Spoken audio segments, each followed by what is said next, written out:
to be, Or not to be. or not. Or not. Where did I put that? We're supposed to say overestimate, underestimate? Oh, just say something to show me you actually compared them. Okay, well. You could say over under, you could say they're close, they're off by this much. Okay. You don't write anything, then I'm like, did you even look at it? Right. So, they should be close. Yeah. From your picture, the ones that under did, on the other side, they overdid. So it sort of kind of fills each other in. So, you guys kind of see what I'm saying? When you drew in your rectangles, some were under, some were over. So overall, it should average out to be decent. So if your estimate was 3.8 and your integral that you got was 12, something's not right, because it shouldn't be that far off. Yeah? So some of you guys got an estimate of 3 point something, and then your integral was 2. And I'm like, that's a little far. It shouldn't be that far off. It's trying to tell you did something wrong. Okay, maybe. Overall, it's going really well. I mean, the average for the quiz was 87. So, can't ask for much more than that. Out of all the stuff you've given us. Yeah. Which makes sense. I made the last problem worth 6 points. Oh, Yeah. okay. Just because. And then everything else was worth somewhere between 12 and 14 points, I think. Okay. All right. If you guys have nothing else from anything else? What do you mean by compare your answer to part A? Yeah, so they're both looking at the same thing, correct? Yeah. Part A is doing it in a very, very rough estimation way. And then the other one is looking at it perfectly, right? When you do the antiderivative and you put stuff in. So just look at them. If one is 3.7 and the other one's 4, you say, yeah, they look pretty close, like they should, you know? Yeah, that's all. Just say something that tells me you looked at them, that's all. They should be close. Yeah. And like I said, everybody had at least one, everybody had exactly one flat rectangle. It was either the first one was flat, height of 0, or the last one was flat. So try to make the same weird shit happen no matter what version of the quiz you got. Okay, so there's no other questions, put those away. Don't forget, remind me if I forget, I've got, might as well just give it to you now. This is the practice test. So glance at it, sigh heavily, and then put it away. There we go.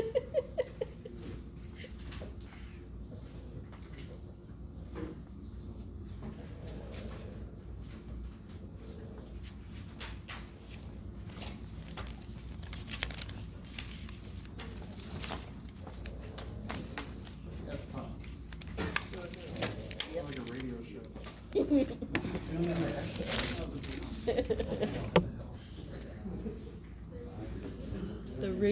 The radio show where we showcase all the new, all the new math. Yeah. The only station where you can listen to interviews. You got yours? Yeah. That's great. Sarah gave you one? That's good. Yeah. Okay, thank you. You said F-Talk sounds like a radio. Radio show. Yeah, exactly. Tune in to F-top. Yes. Tune in to F-Talk. It's like the old what'd you Saturday say? Night Live F- coffee talk. F- It's like butter. the only station where you can listen and To integrals. yeah, the only station where you can listen to integrals. Like an NPR thing. And then you see the antiderivative. Right? I was gonna ask some participants, but I just realized this. You realized something? What? You good? It's not that. You good? That's why I was like, wait a minute. You're good. Okay. Is there anything else, guys, before we get back into? Let's see, on that quiz, I messed up, I put the 4 in on the outside, thought it was the same thing. Is that forbidden? So it can't go past this. This guy sees I as a All in variable. there. This guy sees N as a variable. So it can only go out. Because there's front. an N, it's gotta be. Yeah, so it can't go outside the limit because the limit sees N as a variable. It can't go outside of it. Okay, that'd be that times the limit, which is N. Okay. Because all of a sudden you're letting N be a constant outside, and it should be going to infinity. It's, okay. Yeah, so it can't escape that. Okay. Okay. All right, so if there's no other questions, The plan for today is we're gonna do 6.2, 6.3, and then I'm gonna point out that 6.5 is nothing new.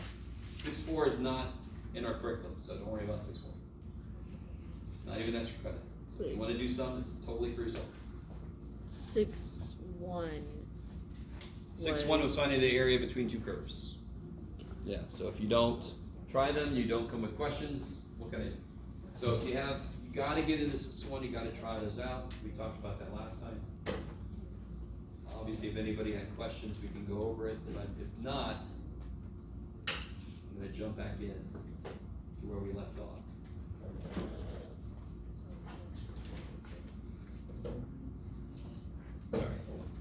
Sorry. What? Okay. Wasn't that behind? Nope. Okay. Sorry. Just saw one of. Anyway, doesn't matter. So what we got into last time was what happens when you have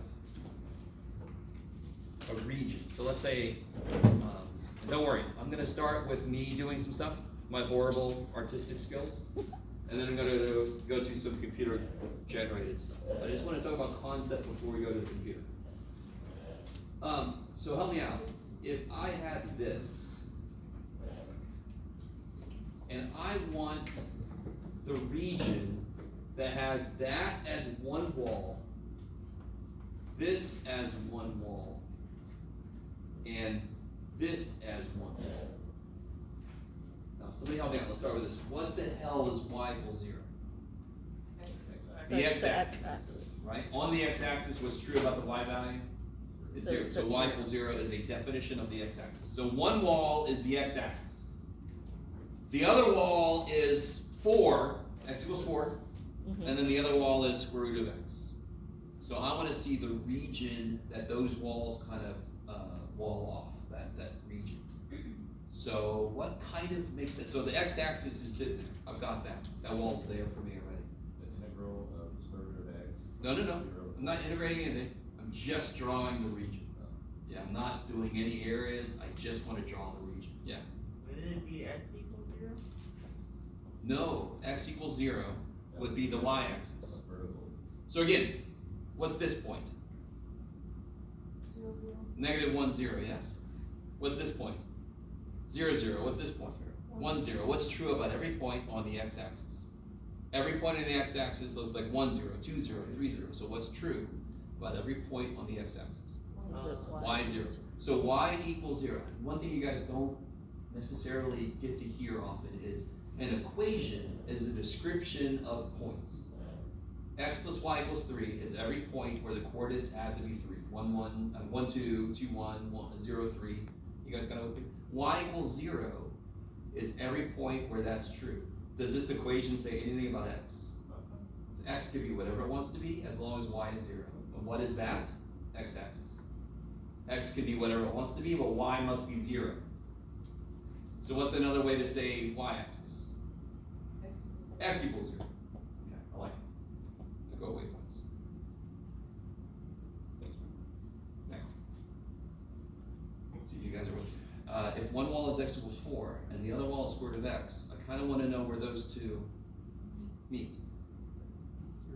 So when x is 4, what's the square root of 4? 2. So at 4, Jeff, holy crap. At 4, 2, these guys meet, yes? If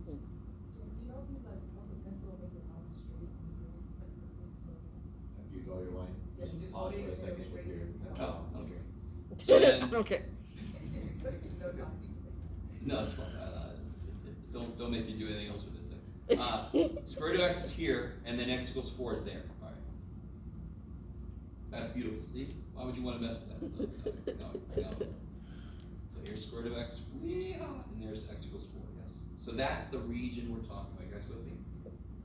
So in somewhat of 6.1, definitely in 6.2 and 6.3, I have to first get my region, because what we're going to do with that is we're going to rotate it. We're going to, can you all see that? Can you imagine it sitting right here next to me, that little sliver, that piece? You guys see it in the air next to me. It's just here. You guys see what I'm saying? So you guys are like, I can't do that. I'll So it's sitting right here, and what I'm gonna do is I'm gonna take it and I'm gonna rotate it. And as it rotates, it's gonna exist in all those places. So I'm gonna end up with this solid. So like if I rotate it around the x-axis, yes? I'm gonna end up with that little cup, yes? If I rotate that region, I'm gonna end up with that cup. Some of you guys are looking at me, but you're looking at me like.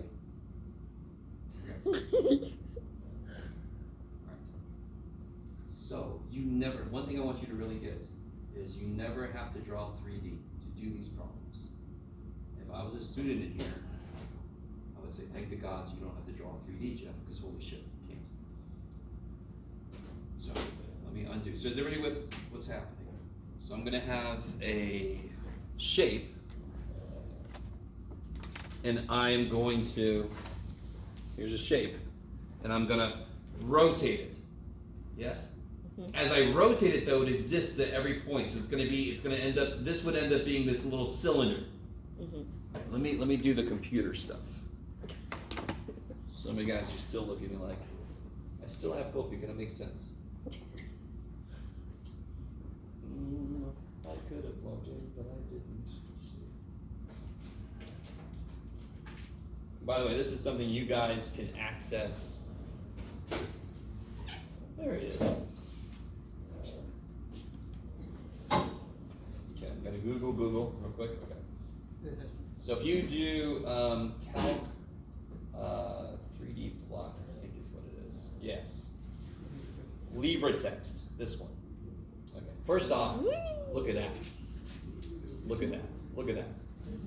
If you take Calc 3, you would be working with this, yes? Oh no. For example, this is one example of what you could work with. But we're not in Calc 3, are we? Holy jeebus. Go away, Adobe. I'm trying to get this to cooperate. It's like futuristic, man. This is like 1980s. Do you want to play a game? Let's do this. Alright. There's the square root of x, and let me make it do what I want it to.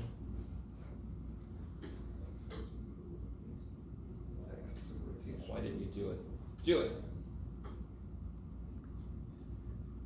Alright, let me stop for a minute. Alright, ignoring the weird fact that this is three-dimensional. At the moment I'm looking at it, everybody with me? That is the square root of x. That's the region we just drew by hand, correct?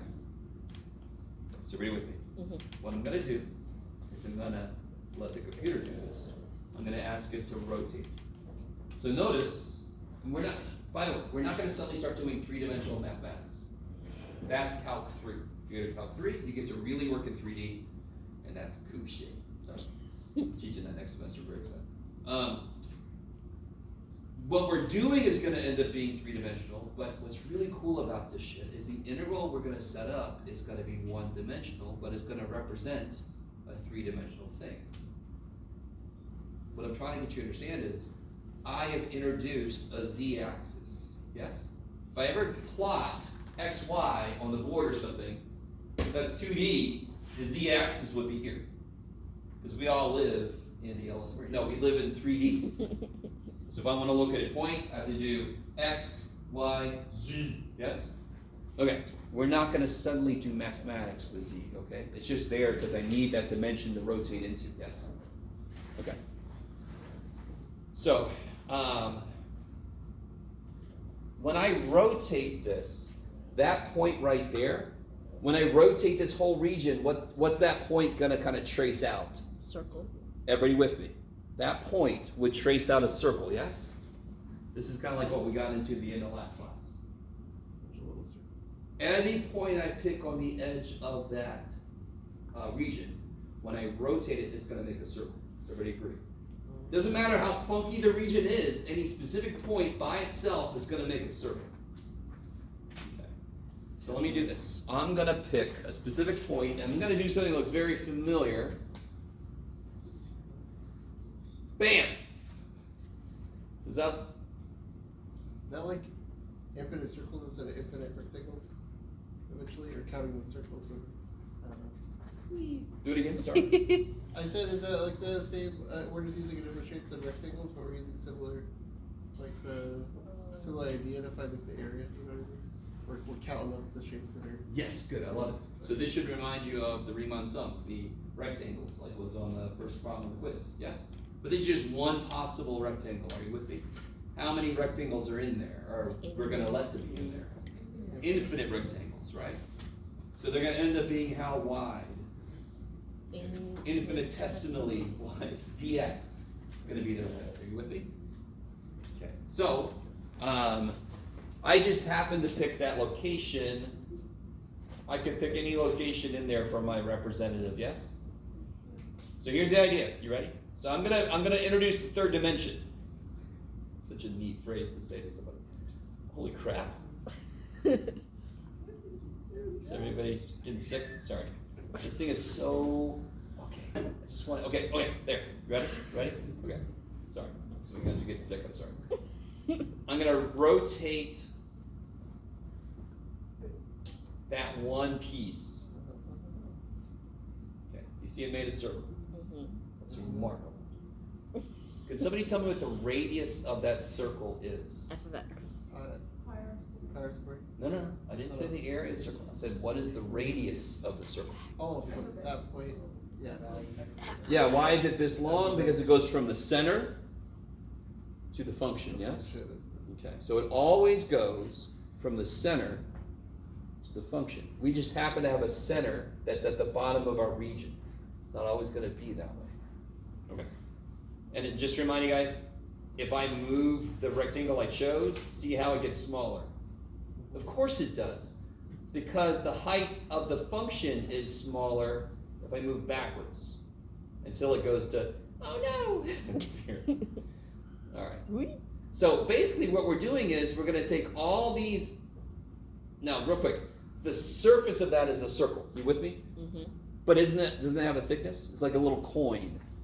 And we call it a disk because we're remarkably creative people, math people. So it's got a surface area of pi r squared, and it's got a thickness. And how thick is that going to eventually be? dx. Dx. Yes. Okay. So what is the volume element for that specific circle I've got? The volume times dx. dv. Because there's a bunch of little v's. That's the change in volume as I move is equal to the area times the thickness. So I'm gonna have a whole bunch of these little volume elements as I move along, yes? And what am I gonna do to get the complete volume? Add them up. And what does infinite addition become? Integrals. I love it. Yes? So we're gonna integrate. If I integrate, what's the integral of dv? V. Yeah, what's the integral of dx? X. So what's the integral of dv? V. So if I integrate, I'm gonna get the volume equals, and then I can get the answer. All right, so let me take a step back. I just rotated one little piece of it. What if I rotate the whole thing? Then you get the whole picture, yes? So that's what it ends up being, and if I don't think it can handle this, can it? No. Oh, you can see it. Oh, cool. That's awesome. See the little, see him? See him? And so I can move him along. Whee! So he's scanning that. Oh, that's going to make everybody sick, Jeff side. Until he gets to the end. Shaboom. See him? See him? Sorry, I'm so excited about a little red dude traveling. So if I take the areas of every single one of those disks and I add, not the areas, but the little volumes, right, including the thickness, add them all up, of course I get the volume of the whole shape, yes? Do you see that? In fact, just to remind you guys, what is the volume formula for a cylinder? Does somebody remember? For a cylinder, what's the area of the base? And doesn't it go from 0 to h? So if I add pi r squared from 0 to h, I get pi r squared h. So that's all we're doing is, but in this case, do our slices remain the same size? No. So that's why I need an integral to help me, because every step I take, the function changes, which changes my r. You guys kind of with me? So that I need an integral, because it allows for me to have r inside of it, and so it'll change as I go. So if I do the integral, I'm going to get the complete volume. Okay, so there's a part of this that's very physical, very visual. I'm almost certain as I do all this, you guys are out there going, what the shit is this going to look like when I'm actually doing the work, Jeff? This is nice. I'm not going to draw that. So, remind me. Coming back to this. All right, let me see if I can get him to calm down. Okay. Just look away if this is making you sick. All right. Where are you? Little dude. There we go. I almost got it. And the x has to go over there. That's the only problem with this. Okay, hold on. I'm almost there. Okay, there I am. Back to normal almost. There. Okay, that's pretty close. Boop. Oh, wait. No, all right. I can't get there. It's fine. Let me unrotate. Let me unrotate. Okay, so you locate. Oh yeah, that used to drive one of my students crazy. Why are you doing that? Oh, who cares? I'm gonna wash my hands later. If I locate, okay. If I graph the region I'm working with, I never have to graph 3D. You're never gonna have to do any 3D anything. Help me out here. What did we say the radius was? Function. And what's the function? X squared. Square root of Square x. root of x. Yeah. Okay. And I'm gonna integrate pi r squared dx. That's the thing we got earlier, yes? Mm-hmm. So I'm gonna add up a bunch of disks where, the surface is pi r squared times the thickness. So I'm adding up a bunch of little disk volumes. That makes immediate physical sense, I'm hoping. And I'm gonna go from what to what? From 0 to 4. Yeah, because You're my limits going around have the to be X. what this guy is doing, yes? My limits have to be what this variable is doing, because this will sometimes be dy. So I go from 0 to 4. So let me say this. This is one of the most important things. And this is what's trippy for me, because in my earlier class, I basically gave a truncated version of the same lecture, so it's kind of weird. I'm like, didn't I already say this? Not here yet. Okay. How do I locate a rectangle? You go from the bottom and then you just. What do I move along to Oh, locate a in this rectangle? sense, the x-axis. X-axis. Everybody agree?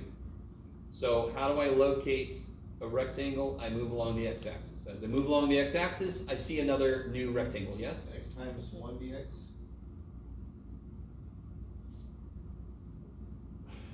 I'm not sure. It would be f of x times dx to get the area of the rectangle, but it's not going to play into this. So my only point is this. If I'm rotating around the x-axis, yes? Mhm. That rotation is what makes this rectangle become a disk, yes? Like we saw earlier when I let it rotate. Are you with me? Mhm.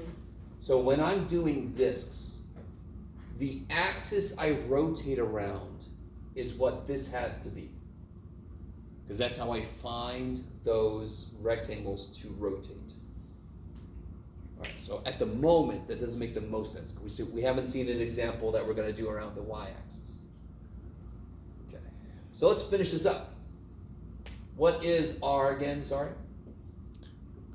Square root x. And is that difficult to do? No. Pi x. Because what's the square root of x squared? X. X. So what's the integral 0 to 4? Take the pi out. What's the integral of x? 1/2 x to the second. Yep, from 0 to Plus 4, I C. left out the pi. Oh. Poor little pi, dude. Pi. So again, I'm really hoping this just makes physical sense. I'm gonna add up all the disks along the x-axis. So as I move along the x-axis, I just gather all of these disks, yes? I'm gonna add up all of those volumes as I move along. Bam, that's what this means. Add up all these disk volumes. That's all that means. So what do I need to figure out? What's the only parts of this that I need to figure out? Well, there's three things. Is that dx or dy? What is r? And where am I going from to? Otherwise, this is always the same. It's the integral of r squared d something. Because I'm adding up a bunch of circle volume elements. Okay. Yes? You need to take half the volume if you want it to like set the ground to the x-axis. No. The x-axis is not the ground anymore because we're rotating around it. The x-axis in this case will be the center of every circle, yes? And that's why the radius goes from it to the wall on the outside. Okay. All right. Yes? You said the radius changes as we move along. Yes, totally. How will we figure that out? So again, if you look at this, what is the radius of that circle? Oops. So if I move it back a little bit, watch the circle. Is it getting smaller? Why? Because what's determining the radius of it is the function. height. Height. So what is the radius at any point? Square root of x. So what's the radius at, am I at 1? Almost. What's the radius at 1? 1! One. What's the radius at 2? Square root 2. Square root of 2! Yeah, okay. So what's the radius anywhere in there? Square root of x. So I'm going to gather, there's my r, square root of x. As I move along the x-axis, every time I move, the radius becomes the square root of this new x thing I'm at. And that's what this means. Add up all of them. So I'm going to move along the x-axis. I'm going to gather all those disks. And in this case, since my function is increasing, as I move, my radii get bigger. Could I have a problem where the function gets smaller? Of course, the function could look like any damn thing. Does this process change if I could use these disks? No. Okay. Now, we got to do a lot of examples because you got to see all the things that could happen. I just want you to understand the physical reality of what the problem is trying to get at. You guys got to get a feel for the physical. It's kind of nice. I'm just slicing this up and then adding them all back together to get the volume of it. Okay. So let's do this. Let me give you so many handouts. Which one? Oh, I already gave that one.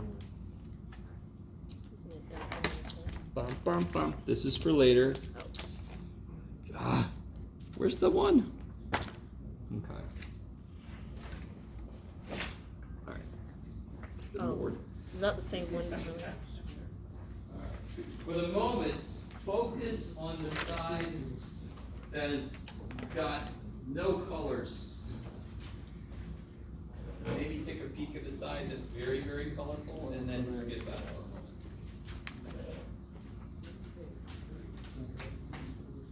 No. The ink really is precious. I get it. Gotta be tested on test board.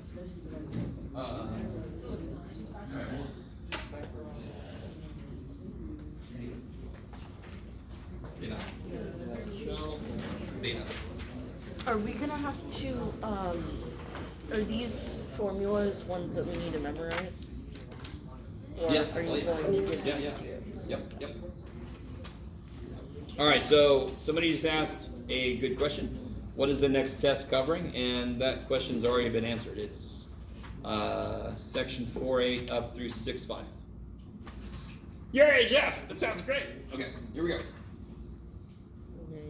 So, if you look at this side just for a moment, it's one of my most colorful handouts ever. If you got this earlier in another class, this is different on this side. I want to make it a little bit different. Okay? Oh yeah, because Okay. it's Go ahead. white, it's square. Oh yeah, sorry. I always forget to do that.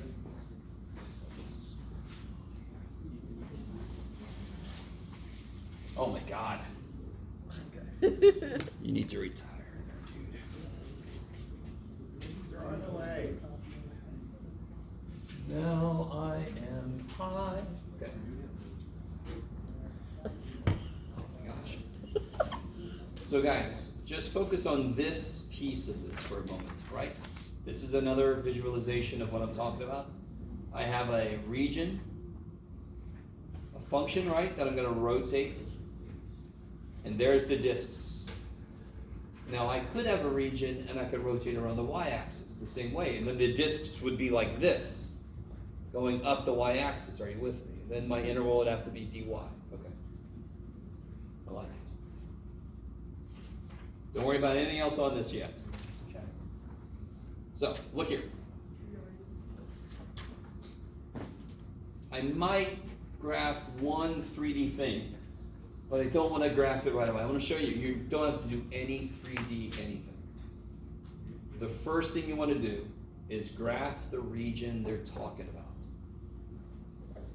So I have to graph the region that's bounded by y equals x squared, x equals 2, y equals 0. What's y equals 0 again? X-axis. X-axis. So one wall is the x-axis, one wall is x equals 2, and one wall is y equals x squared. So it's a really good thing to figure out right now. Scale. I don't know my scale until I do this next thing. I want to know where my walls meet. So where does x squared meet with x when x is 2? When x is 2, what's y equal x squared? 4. So at 2, 4, that's where this wall meets with this wall, yes? So then I can see the boundaries of my region. Are you guys kind of with me? So they're going to give you function and x equal y equal stuff to show you what region they're talking about. So I've got x equals 2, y equals 0, and y equals x squared, but it goes till here. That's when it hits this wall. Weehaw. So I got this little weird triangle region. Yes? Got a curvy triangle. I'm going to rotate that around the x-axis. Okay. What really sucks is I have this thing a student of mine gave me. It's like a Christmas decoration. I had it when I was young, and I described it before, and now I can't find the damn thing. But it's like a semicircle, but then you open it, and then it's a big poof ball. Yes? So it's like a semicircle region, and then you rotate it, and you get a sphere. You guys kind of with me? So that's what we're doing here. We have that. Now I'm going to draw the 3D, and then I'm going to throw this paper away, and I'm going to do it again, because the 3D actually makes things harder. But I just want to show you, if I rotate this region around the x-axis, yes? So I always put a little symbol for myself to tell me what I'm doing. It's going to look like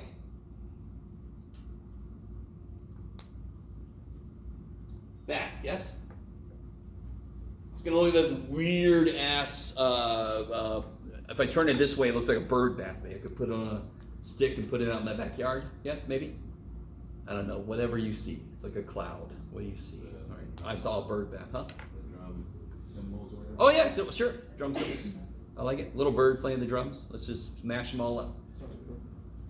That is the volume I'm going to try to find now. And what to me is really, really neat, and I hope some of you guys think this is like this much neat, is that we're about to set up an interval in one dimension, dx, that represents a 3-dimensional volume. Yeah. It's got to be a mirror image because it's the same thing rotating. No, I'm saying like, you're pointing at 2, and then obviously 2 squared is 4, so when you connect the graph to the x-axis, how do you know like a sloped line instead of just like a straight line? So again, I am rotating this image. I'm going to rotate this, so it is curvy. So it remains like that as it goes, so it's still going to be curvy. Oh, it's curvy because it's half the graph. Because it is it's curvy because it's curvy. Yeah. Sorry, it's curvy because it's squared. Okay. So anything that's not at 1 power is going to be curvy. Yes. Sorry, I didn't realize you meant from the beginning. Okay. So, true to my word. True to my word. Go. All right. So let me redraw this. I didn't like the way I drew that anyway. So here's one wall. Here's another wall. And here's another wall. So that's the region we're going to rotate.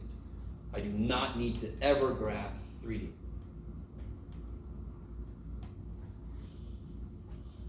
So, I'm rotating around this axis.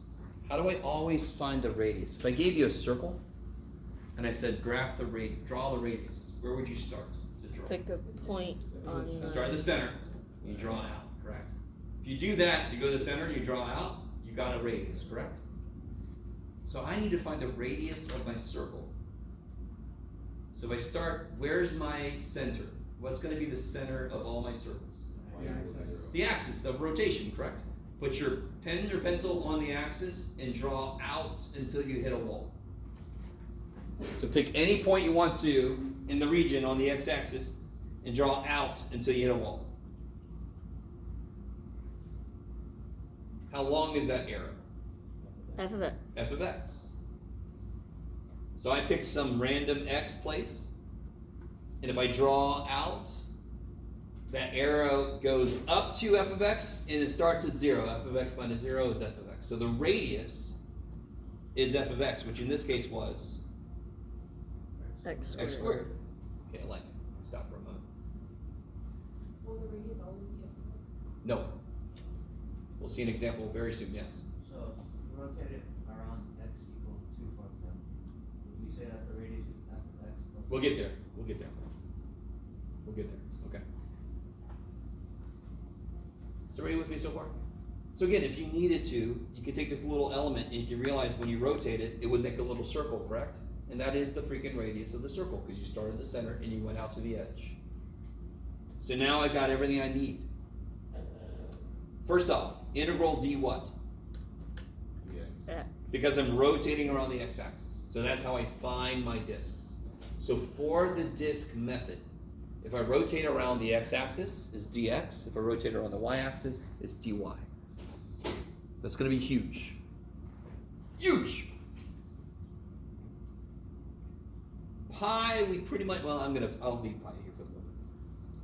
What is my limits? What are my limits? 0 to 2. Yeah, why 0 to 2? Why not 0 to 4? Because I'm we're talking looking about at the x. Yeah, yeah. Okay. And since this is dx, this better be a function of x. Good. So this choice is huge. It governs everything after that.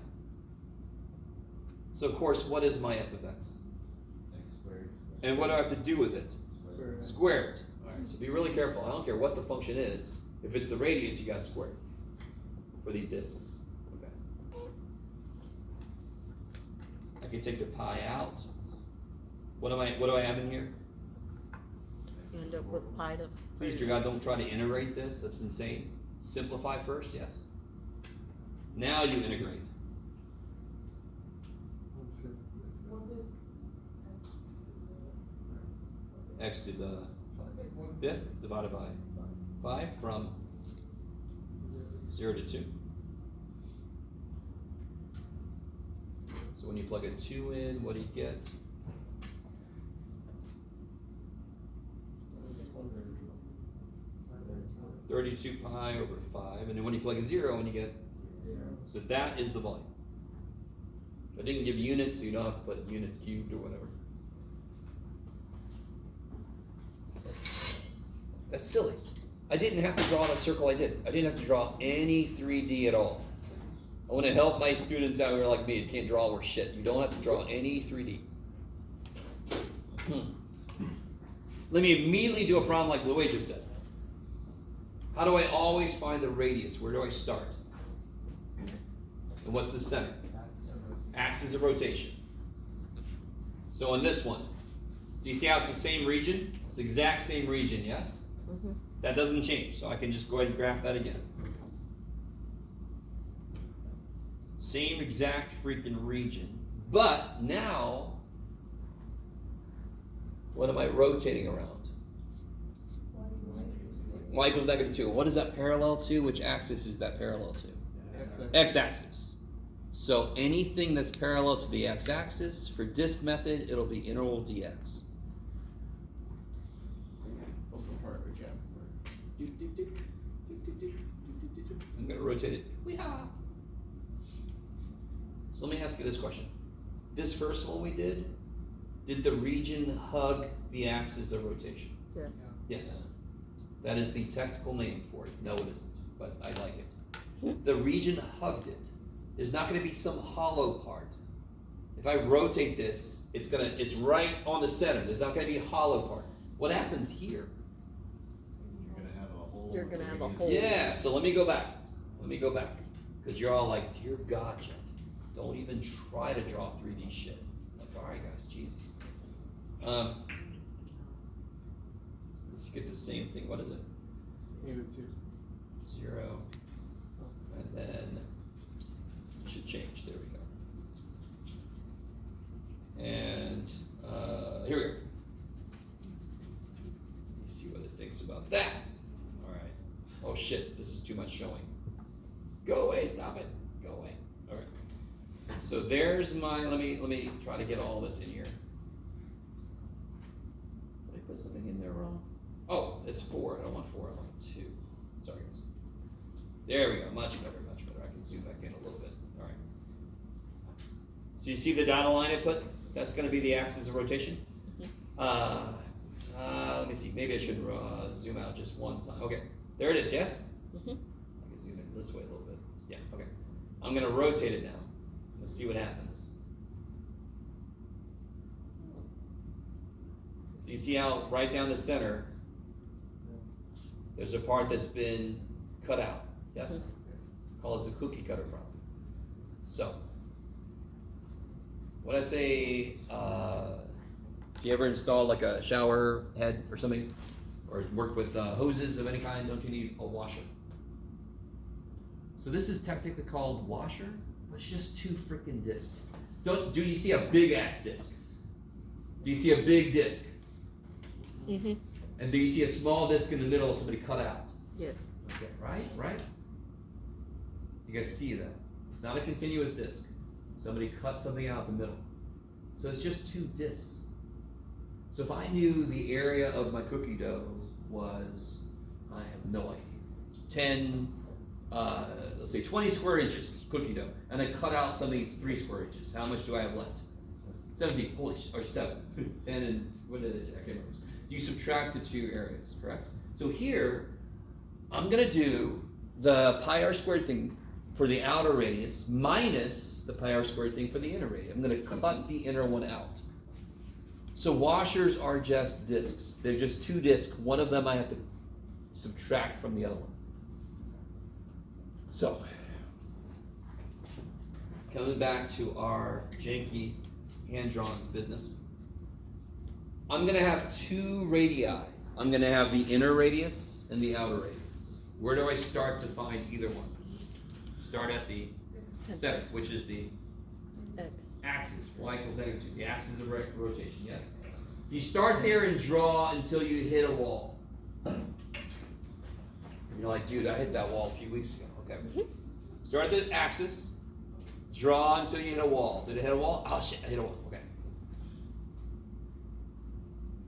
How long is that arrow? And it doesn't matter what I picked. 2. That arrow will always be 2. 2. So the inner radius, our inner, is 2. Now go back to the axis of rotation. Draw past that wall, and then I hit that wall. Now, you guys help me out. 2 plus f of x. You got it. Mm-hmm. This would be f of x, correct? Mm-hmm. And then I have to do plus 2. In general, it's always bigger minus smaller. What's the bigger one out of these 2? The f of x. What's the smaller one? -2. And what is f of x minus -2? F of x plus 2. Now real quick, in this specific example, it's easy as shit to see that it is 2 more than f of x. So why did you say everything you just said, Jeff? Because it's not always gonna be this easy. It's always bigger. When you draw, it's bigger minus smaller, whatever that might be. That's how you figure out that radius. And you notice, with discs, radius is what, the radii is what controls everything, right? So what is the outer radius, specifically? X squared plus 2. Yes, x squared plus 2. So it's x squared, this is x squared, plus that 2. Yes? By bigger versus smaller, do you mean the function that's on top of? Yeah, which has is a bigger value? This or this? Which has a bigger output? This or this? Yeah. And the reason I say that is because sometimes you're going to be working this problem this way, right? Sometimes the axis of rotation is going to be on this side of things. So we'll get there, yeah. So if the two functions are pointing downwards and you're rotating, is it then the smaller value? It would be the furthest from the axis of rotation. We'll get there. I love it. We just have to see more examples. Okay. So how do I set this up? So, okay, let me get some paper here. Yeah, perfect. All right, I'm gonna write more than I normally would. Let me see if you guys are cool with this. If this was filled in, then the volume would be based on this radius. Then I'm gonna cut this out. So essentially what I'm doing is, I'm doing the volume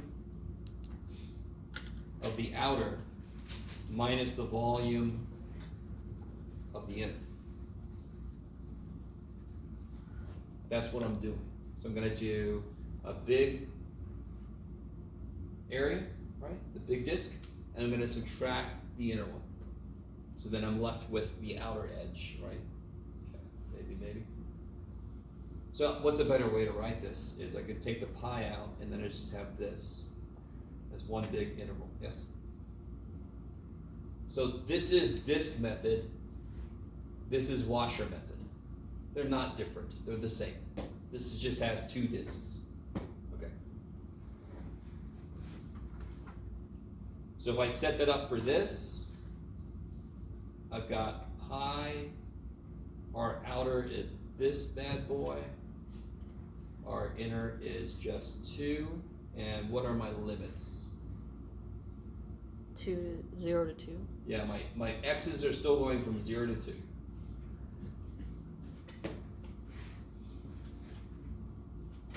Okay. So it's all about your drawing. It's about finding the radius, and then you just plug it in.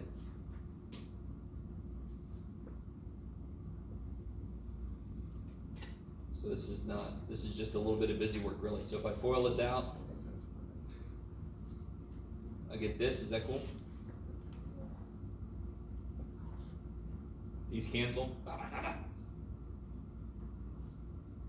Now what's really funny to me is you guys, very often when you do something that's got multiple steps, you won't integrate, and I think part of your brain feels like I've done enough work already. Let me just plug points in. I haven't integrated yet, right? Better do that shit. So what is the integral of x to the 4th? Yes, plus the integral of 4x squared. I like it. And I want to evaluate from 0 to 2.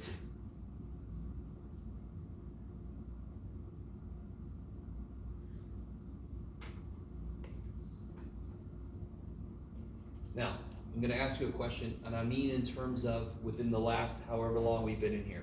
Does this first thing look familiar when you plug a 2 in? Yes. You get 32 pi over 5, yes? What is that? The answer. Wasn't that this? Now, I want to ask you this. Aren't these the same regions? Mm-hmm. But aren't I rotating this along an axis that's further away? Won't I go through more space as I rotate further away? Won't I end up with more material then? So doesn't it make sense that it's more than the other one?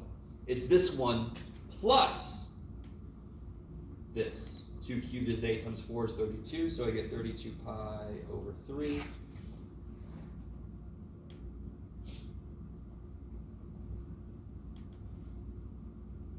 Let's see. 1/5 of 32 pi plus 1/3 of 32 pi is 3/15 plus 5/15 is 8/15 of 32 pi. So it's 8/15 of 32 pi, and whatever the hell that is. And of course, you guys can just plug it in the calculator anytime you want to, but I'm weird.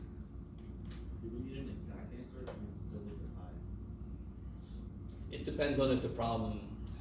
This problem I would want an exact answer because this is not actually like a word problem. It's not like a real physical thing. But if it was like, what's the volume of that box, and you say it's 17 pi over 7. What? What is that? Right? So if it's a word problem or if it's like a real physical thing, give me a decimal approximation. For math thing, give me this. So what would that be? That's 256. Okay.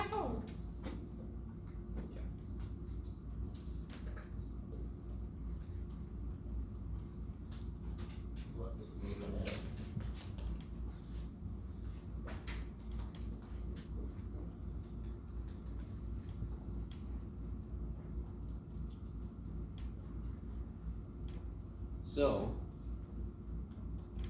how do you know when you have to subtract something? If you have a hole in the middle. Yeah. Does this region, I'm sorry, David, you get everything? Does this region hug the axis of symmetry, the axis of rotation? No. No. So I know I'm gonna have to subtract. I'm gonna have an inner radius. Does this region hug the axis of rotation? Yes, so I didn't have to subtract anything. There's no hollow part in the middle. So if there's any part of my region that's not touching the axis of rotation, that's gonna be something I have to cut out. That's gonna need a minus piece. Okay. Let's keep going. Alright, so here's the first twist that could happen.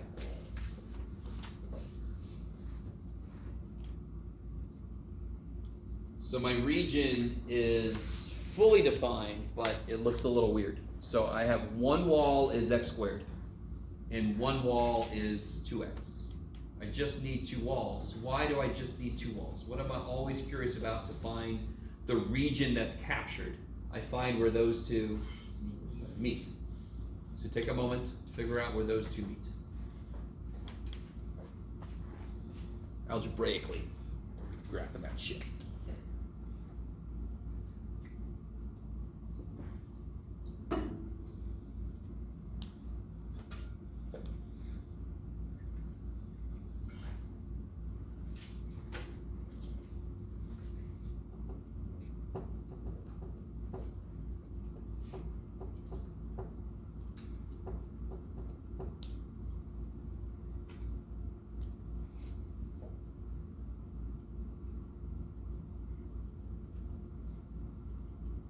Yes?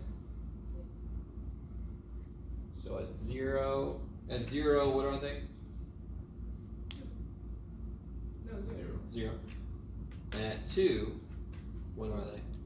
4. So that's a way to check your work. They're supposed to match. So at 0 they have 0, and at 2 they have 4. Now this is very important. Be really careful how you draw this. And you all should know this because parabolas are concave. In this case, it's concave up like that, so it's going to curve away. So what's going to be the top function? The 2x. 2x, because that goes straight. And the parabola curves. And then you get, there's a lot of interpretations. I always call this my blue banana, or you can call it happy frog, like little eyes on the side of a What mouth. was it? Surfboard. What was it? Watermelon slice. Was somebody else said that? Anyway, sorry. What was it that we were Papaya? calling it? The Happy Frog surfboard. Oh yeah, we mashed it up at the end. Happy frog, surfboard, banana. So guys, all that matters is that's the region. Now real quick, on that last problem we did, I moved the axis away from the region. So then I had an inner radius. You guys with me? This time, where's the axis? What axis are we rotating around? The Y. The y-axis now. So it's on a major axis, but is my region hugging that axis? No, so there's still going to be an inner outer radius. So this is the first example of going around the y-axis. So if I want to use disks, what must be true about the integral? If I want to use disks, and in fact you're like, well, that's the only thing we know, dude. It has to be D. It has to be integral dy. Okay, I really want to hammer this home because I remember taking this. I remember being taught this, and my God, they did not make it clear what the shit. When you know it's what the shit, it's literally if I want to use disks, If I'm rotating around something, the y-axis or something parallel to the y-axis is dy. If I'm rotating around the x-axis or something parallel to the x-axis is dx, that's it. Our functions are, so what has to go into the interval then? What, if I wanna use disks, what must go into the interval? A function of, Why? and currently I have functions of X. x. Now, we have a choice we can make. Currently our choice is limited because I haven't taught you the other method. So there's another method specifically if I can't solve for x. Whenever disks have to be dy, it could be dx and vice versa. You guys kind of with me? So we're gonna get to that. We're gonna talk about that method, but it's nice that it exists. It helps us out. Sort of like law of sines and cosines. I don't know if that brings back trauma. I'm sorry. So real quick, could I solve those for x? If I'm very careful about it. How do I solve y equals x squared for x? Square root. Sure. If you take a square root, you better put Plus or minus. plus or minus. Now we can be smart about it and go, well, obviously, which one is it? Plus. It's the positive one. But you gotta be really careful. Be really careful. When you're doing square roots and stuff, it's gotta be plus or minus. In this case, I know it's positive because all of our stuff is positive, yes? Okay. I want everybody with me. I'm trying to use disks primarily because this asshole hasn't taught you the other method yet. So you're like, that's all I'm gonna use. Disks say, if I'm going around the y-axis or something parallel, it's gotta be freaking dy. I need to put functions of y. They're not freaking functions of y. So I can make them functions of y. So I can use disks. All right. So this would become x equals square root of y, and this would become x equals y over 2.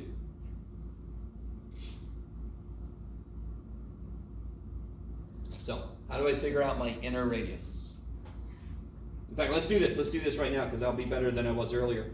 Which function is this? No, be better. Y squared? Square root of y. Or yeah. Yes? Yes. That's the square root of y. And which function is this? The other one. Y over 2. Okay.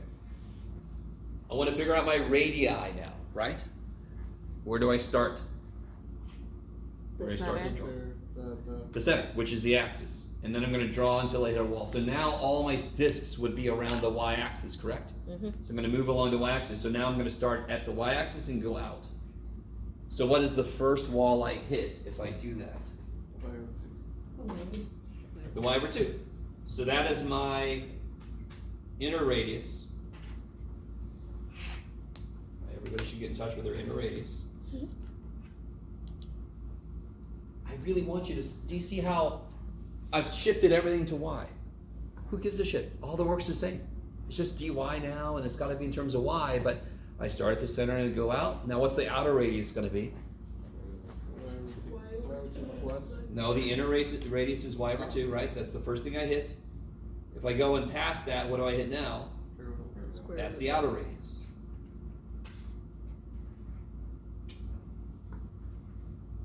So now I know how to set up my integral, yes?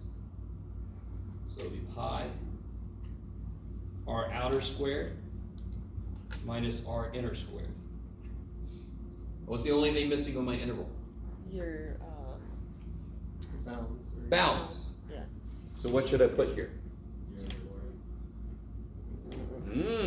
Dissension. And dy.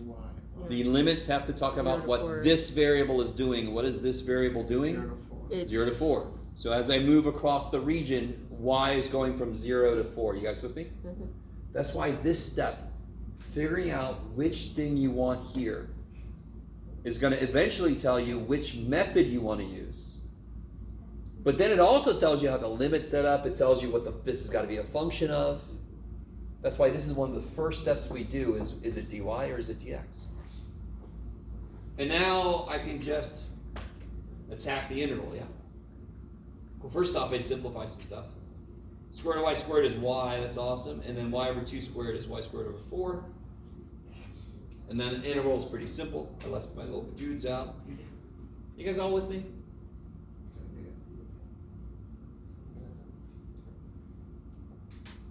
So I'm just going to do this really quickly. So it'll be pi y squared over 2 minus pi y cubed over 12 from 0 to 4. I'm just gonna do it really. Is that okay? How do you want to? Huh? The, Because the integral of y is y squared over 2. And the integral of y squared is y cubed over 3. There's already a 4, so that's 12. Is that cool? So when I plug a 4 in, I get 16 over 2 is 8, so I get 8 pi. When I plug a 4 in here, I get 64 over 12 is 32 over 6 is 16 over 3. So I get 16 pi over 3, I think.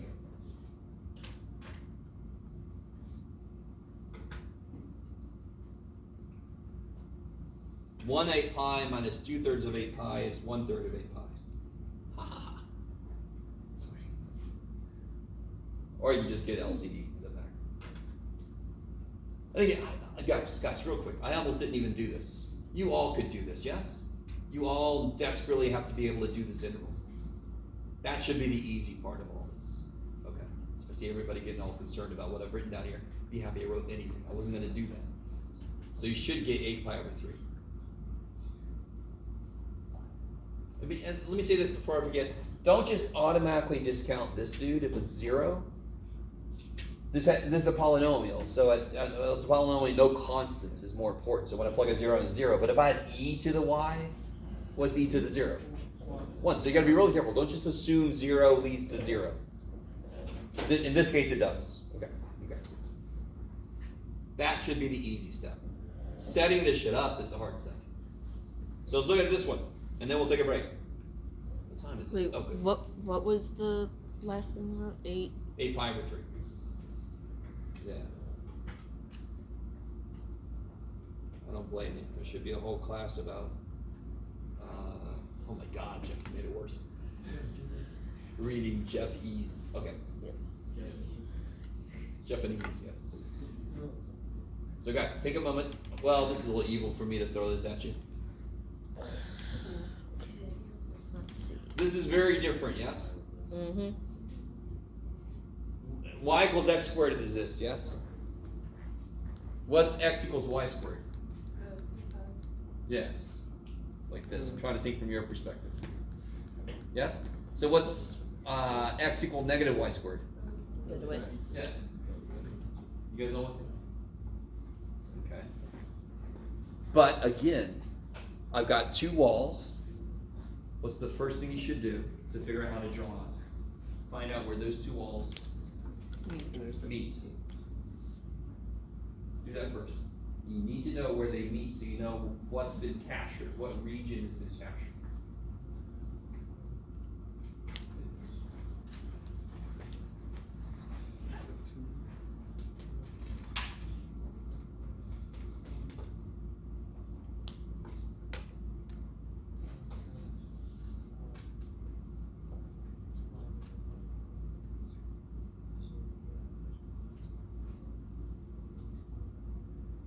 Yeah, set them equal to each other to see where they meet.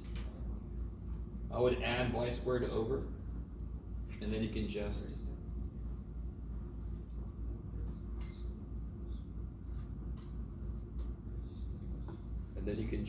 plus 1 minus 1. back.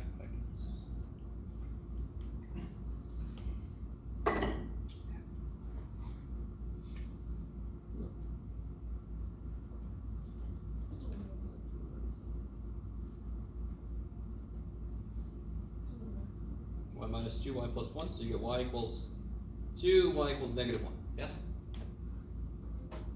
So I want to show you, I desperately, okay, we know what x equals negative y squared looks like, yes? We know its shape. We know what negative y minus 2 looks like, it's a freaking line, yes? And we know 2 points where they meet. So once I plot the 2 points, I can automatically graph the 2 graphs, because I know what they look like, and I'm going to have 2 points, that's all I need. So they meet at y equals 2. What's the point at y equals 2? What does x equal? Negative. Negative 4. And make sure, is this x also negative 4 at 2? Yes. So it's going to be negative 4, 2 is one place they meet. Is that cool? X is negative 4, y is 2. If y is negative 1, what's x? 1. No. Negative. What's y squared if y is negative 1? Oh. 1, and then there's a negative in front. Negative. Yeah, so negative 1 and negative 1, negative 1 minus 2 is 1 minus 2 is negative 1. So that I really want you guys with me. The work we just did showed us that for those y values, these must be at the same point because we set them equal to each other. So if I plug the values into both, they better frickin' agree. That's one level of check you can do, right? And when I plug a negative 1 into both, I get a negative 1. So it also goes to the point negative 1, negative 1. Now, one of the equations is a straight line. Do you guys agree with me? I don't have to do any work besides what we've already done, which is a lot. There it is. Holy shit, Jeff. I should probably. Oh my god, and a half. Okay. Give me a straight edge. All right. Yeah, pretty much. This is awesome. So it was negative 4, 2, and negative 1, yes? All right, Jeff, here we go, buddy. Okay. Nobody clap, thank you. It's really good. Now real quick, to graph the parabola, do you guys agree that it's like y equals x squared goes through 0, 0, so x equals negative y squared goes through 0, 0? You guys see that? 0, 0 would work. So there's another point, and then there's a parabola. Okay.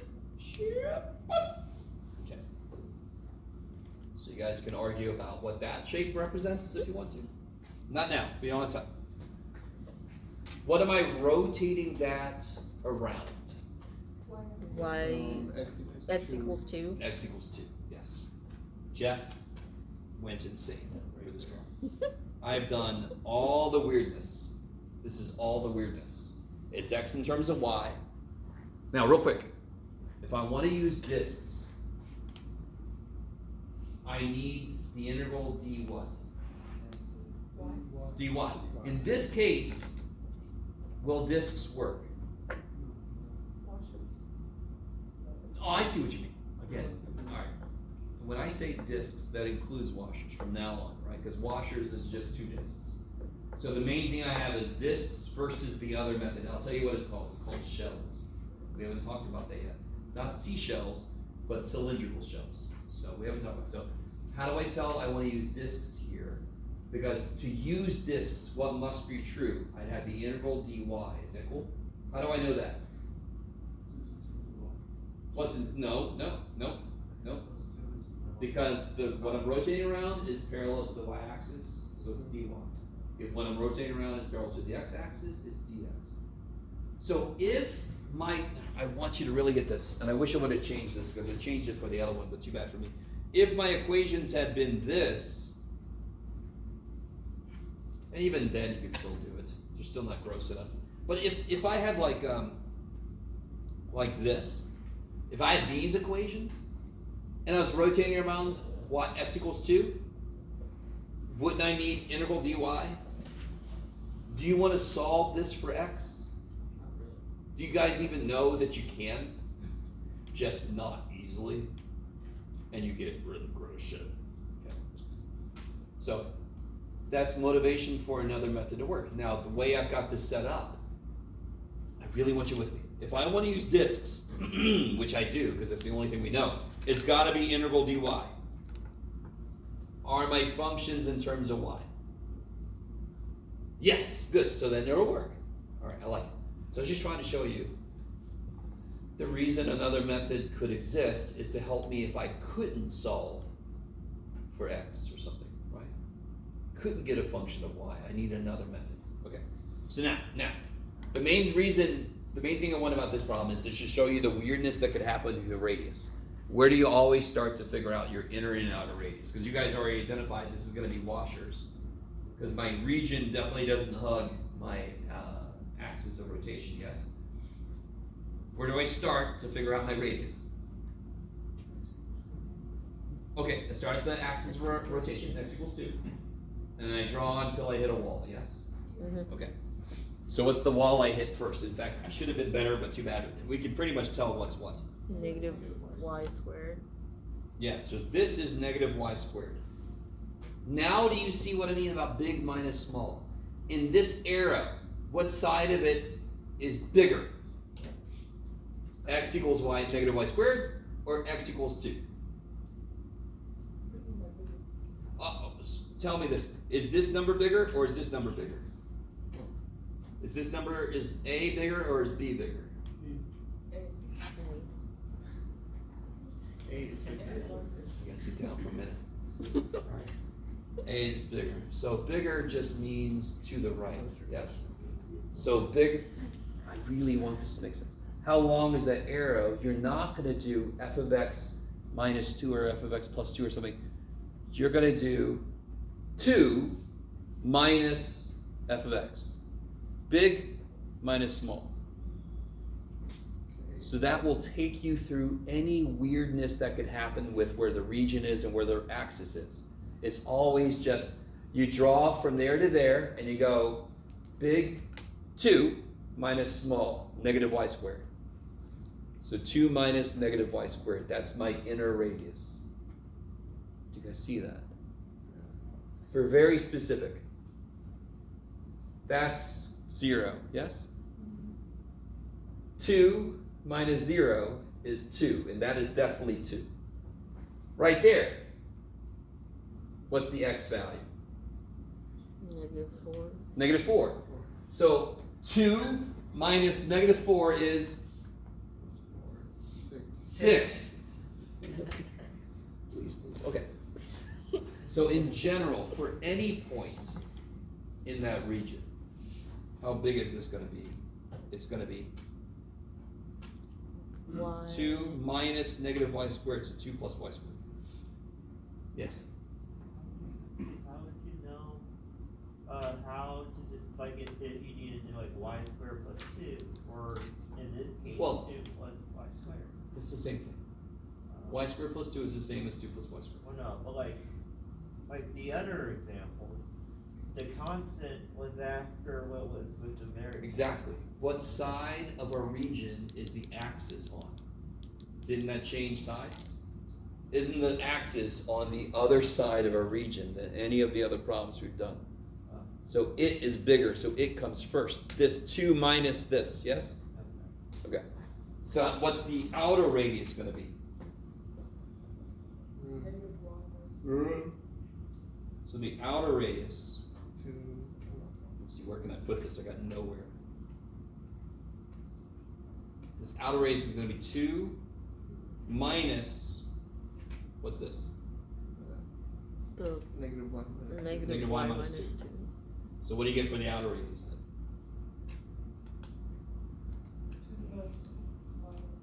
Yeah, so you get y plus 4, yes? Is that right? You guys see that? Okay. And then once you've got all these elements figured out, it's what I used to call the SDT level. The same damn thing. You do the same damn thing. Pi on the outside to make pi r squared stuff, and then you do outer radius squared minus inner radius squared, right? And then you just plug what you know in. Every single problem we just did, they all worked exactly the same way. Just some of them were rotated and so forth, but they all had the exact same steps. You're all like, whatever you say, man. So, what's this gonna look like? Let's see. Shoot, where'd my paper go? There it is. So it'll be pi. What am I going from to, by the way? Yeah, because it's dy, and my y is going negative 1 to 2. Do you guys see that? And then I've got my r outer squared minus my r inner squared. R outer, R inner. Oh, did I leave off the square?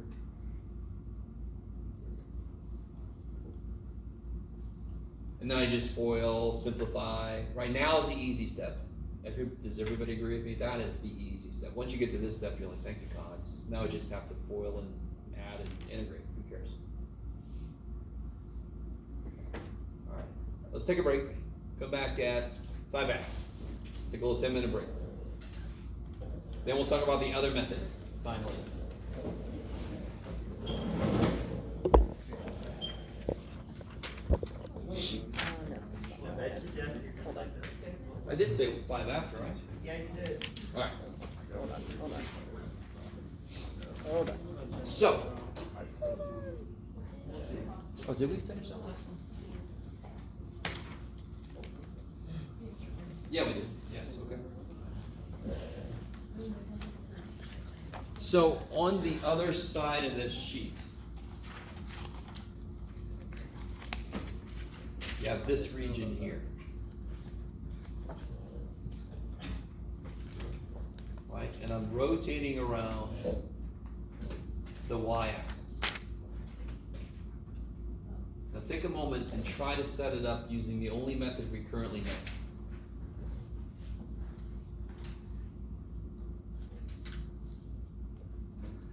So I've already graphed it for you because I was feeling generous. And I'm rotating around the y-axis. I'm rotating around the y-axis here. What does my integral have to be? Yes, dy. If I want to use discs, I keep saying that, and you're all like, I don't know anything else, man.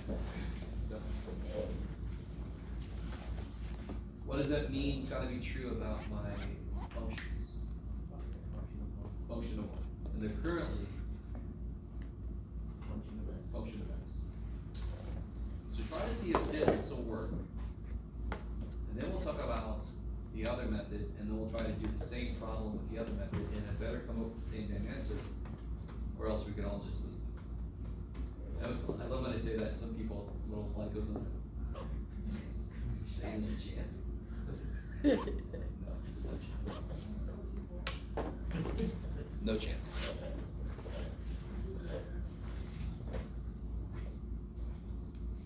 So you're very clear on what your very next thing you're working on right now is for this problem? Isolate X. Yeah, trying to solve for x so you get a function of y. So in both cases you can. Here you have to be careful, like I said earlier, but again, what side of the parabola is this talking about? The positive side. So I can use the positive. So it's not talking about this back end, it's talking about this side. So when I take a square root, I can pick the positive one. No?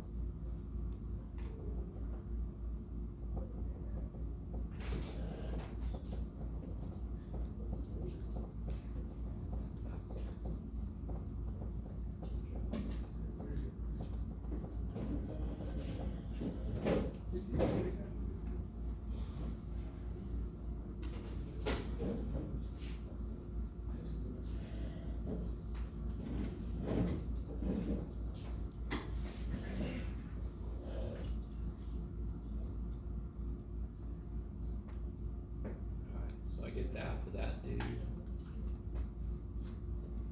For this guy, let me show you what I'm talking about. How do I start to solve this for x? What do I do? Square root. I'll just go ahead and put plus or minus for the moment. So then to solve for x, I just add 1, is that cool? Now, watch this, guys. 1 plus square root of y would be this side, because I'm taking 1 and I'm adding. 1 minus square root of y would be this side. So which side is this region dependent on? Plus. So I'm not going to use a minus. I'm going to use the plus guy. You guys see what I'm saying? So effectively, if it's this side of the parabola, it's the positive side. If it's this side of the parabola, it's the negative side. Plus.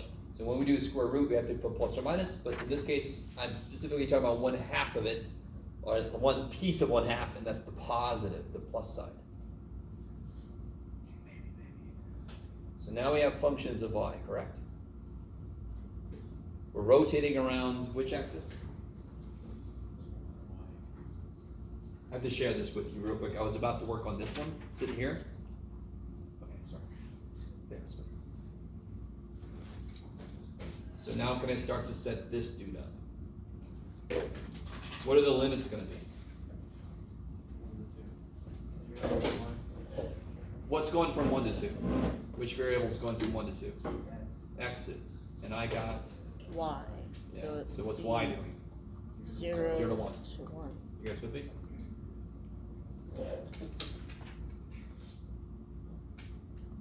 And so if I start at the y-axis, what's my R inner gonna be?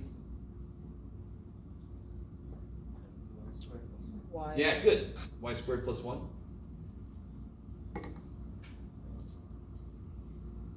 And then what's my R outer gonna be? Yeah, root y plus 1. I like it.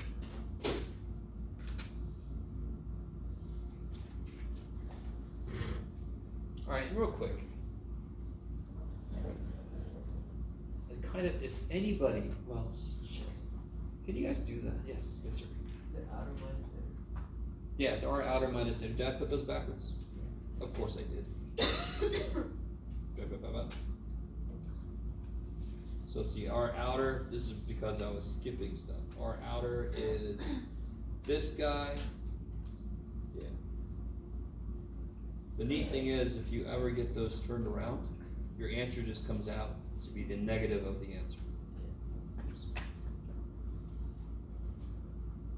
How many points do we take off if we got the negative of And you didn't do anything about it, more than if you said, okay, I know I did something wrong. Does that make sense? If you're just like, okay, it's a negative volume, well, that doesn't really make sense because these are physical volumes, right? So at least once you go, all right, I don't have enough time to figure out, but it should be negative. Does that make sense? Yeah. Now, real quick, can you guys foil this? Can you guys foil that? Yeah. Can you guys put your like terms together? Can you integrate that? Okay. So, right, you get to that point, and I need that to be the easy part. You just foil, like terms, integrate, plug shit in. Okay. So let me give you this bad boy. My God, Jeff. I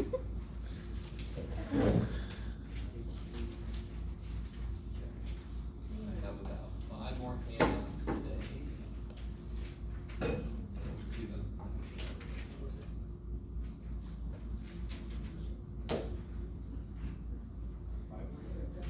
Five more handouts.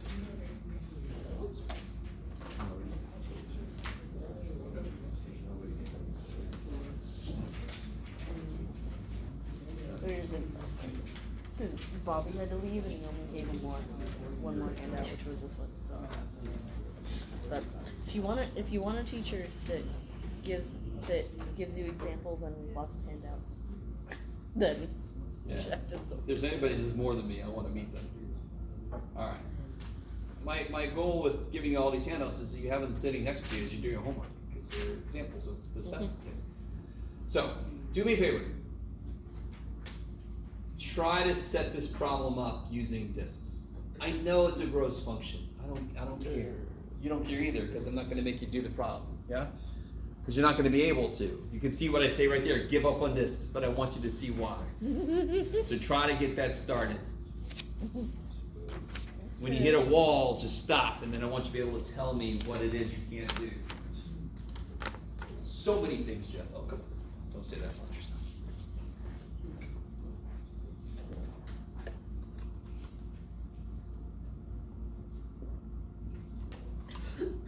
Anybody ever heard of something called bundt cake? Doesn't it look like a bundt cake pan with the middle? Yeah, yeah. Okay. And now I want some bundt cake. Maybe you should let us go early so that we can go and get some fun cake.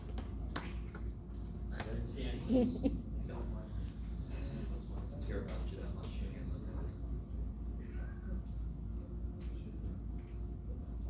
So real quick, the most important thing about trying to use disks, integral d what? D1. Which leads to a problem, yes? This is a major problem. It's not in DY. I'm It's rotating in around there, so if I DX. try disks, it must be this, and I immediately know I cannot use discs. Why? Because It's the currently a function of X, And and I there- really do not want to you do are that. not. Good God. I tried for my kids. If it was quadratic, you could actually do it. It would be gross. So it's freaking cubic with a lot of shit. How do you get x by itself? Oh boy, you actually can. You definitely don't want. Oh my God. Okay. So I really want you to understand. I desperately. We're about to learn the other method. Finally, dear God, Jeff. But this is why the other method. This is one reason it doesn't exist because of this. But this is why it's nice that it does. If discs requires me to do the integral d something that I cannot do, that means shells, the other method, could work. Okay, maybe. Yeah. So, and real quick, the only thing that can go wrong, there are certain functions that not even you can't integrate, nobody can integrate. Not exactly. All I have to do, is the integral of e to the x difficult? Nope. What's the integral of e to the x dx? Plus e. All I have to do is make it the integral of e to the x squared. That shit's impossible. Impossible. You can use some Calc 2 weirdness to Couldn't you do use something, U but you subs? can only get approximations. Couldn't you use U subs? Hell no. Real quick, integral of e to the x squared. What would you let u equal? You can do plus. X squared. And what's du? Is it in there? Nope, you just have e to the x squared, so you can't do it. Okay, I'm sorry. It's a major tangent. So I'm sorry. The only reason that if one doesn't work and the other one might not also work is if you have an integral of a function you cannot integrate. Does that make sense? If they gave me a bogus function in the first place, I'm dead. I don't care what method I try to use. Yes? Okay, okay. We know discs cannot work. So now let's talk about what this other method is. So this other method is so freaking cool. All right, let me go back to the computer generated. I know this is computer generated, but I want something I can move. Oh my God, this poor little dude. I don't want to do all that. Okay, there. It's not too far off, Jeff. There we go. He's kind of okay. All right. Okay. So what if I do?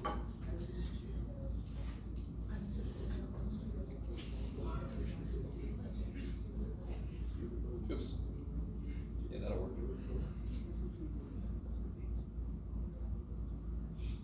So I've got this same region we were looking at before, yeah? Oh, let me not do that yet. That's a little too weird. Hold on. Okay, but now I'm gonna rotate it around the y-axis. Get in there, stop it. So the method I could use, do you see how I still have my rectangle here? Mm-hmm. Okay, we're gonna pretend like, well, I could even make this a little worse. Yeah, let me make that a little worse. Let's see what happens. Oh no, is everybody ready? Okay, it's not time. Real quick. I wanted to do that because, do you guys see how if it's y equals square root of x plus x, can you solve for x? No. Alright, so I want to rotate around x equals 0. What is that also known as? The y-axis. Y-axis. Which means if I want to use discs, I would need integral d. From If I'm rotating around the y-axis, discs require integral d y. y. Keep that in mind. You don't have to memorize the shit about shells, because whatever discs is, shells is the opposite. Does that make sense? So if discs is integral dy, shells is integral dx. That's why they work beautifully together. Okay. This picture, I messed it up a little bit just so the function was something I couldn't solve for x easily. Yes? Just to show you real motivation. I cannot use discs then, can I? No. But do you notice how, ignoring the fact the function's a little bit different, don't I still find my little rectangle here? Mm-hmm. The different thing I'm gonna do now, I'm not doing this, am I? So I'm not gonna get a disc, am I? I'm doing this. So what I'm gonna end up getting is a cylindrical shell. We call it a shell because a shell in mathematics has an empty part in the middle. right? Okay, you with me? Okay, maybe. Eggshell. You empty out the insides, it's an empty thing. The eggshell is the outer part. Yes. When we're making the shell, is it still a DX? Because we're making the. Yes, good. So this is still thickness of dx. Yes? So let's see. If I rotate this thing,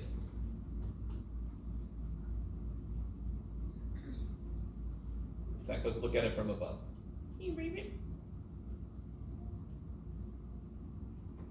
Bam. I've got a shell. Yes? Okay, and you're all like, yes.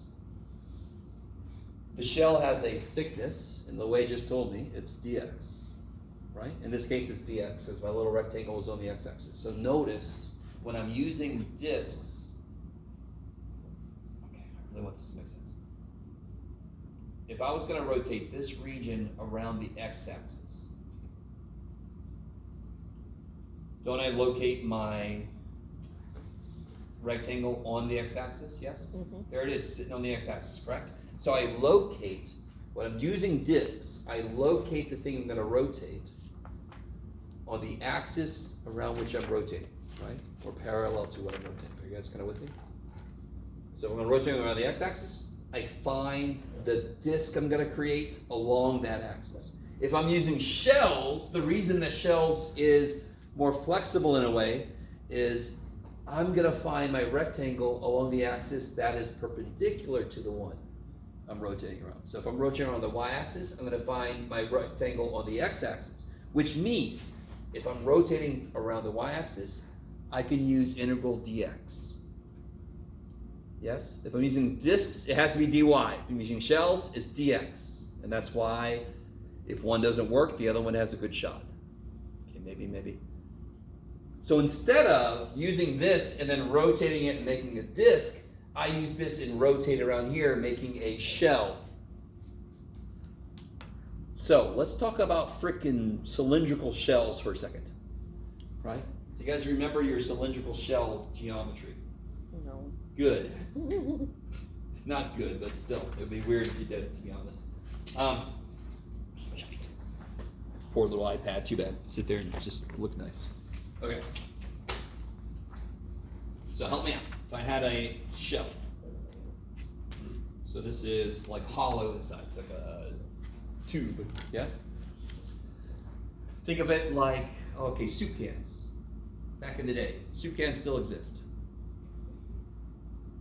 Don't they have labels around the outside? So if I cut the label off, what shape does it make when I take it off and lay it down? Rectangle. Rectangle. Area of a rectangle is easy as shit to get, yes? Okay. So if I chop, now real quick, the dimensions of this are R and H. So if I cut this and open it, what's this? H, and what's this? Now this is getting more interesting, you gotta be careful. 2 pi. Good! It's gonna be, how far is this? Here. 2 pi r. So when I open it, it's still 2 pi r long, yes? Mhm. As always be. That's just the circumference formula, right? 2 pi r. So this is 2 pi r. So what is the area of this, what's the surface area of this cylindrical shell? 2 pi r h. 2 pi r h. In unison, I like that. Now the reality is, I have a bit of thickness. I got this rectangle that I'm rotating. So when I do that, now for me that's pretty bad, but I'll be okay. Then I get a thickness, yes? And that thickness for us right now is dx. It could be dy if everything was turned around, but still it's gonna be d something. So what is my volume element? It would be, 2 pi r h dx. yes. So then how do I get the total volume? I integrate from whatever to whatever. Yes? Why does the thickness, why is it represented by dx even though it never changes the thickness?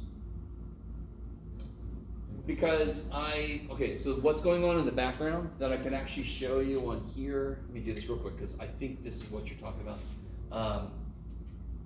Let's see if I remember how to do this here. Here we go. Now real quick, now watch. So let me see, rotate the region, Jeff. Where's the region? Region, here we go. Do you see how I get like each one of those rectangles, yes?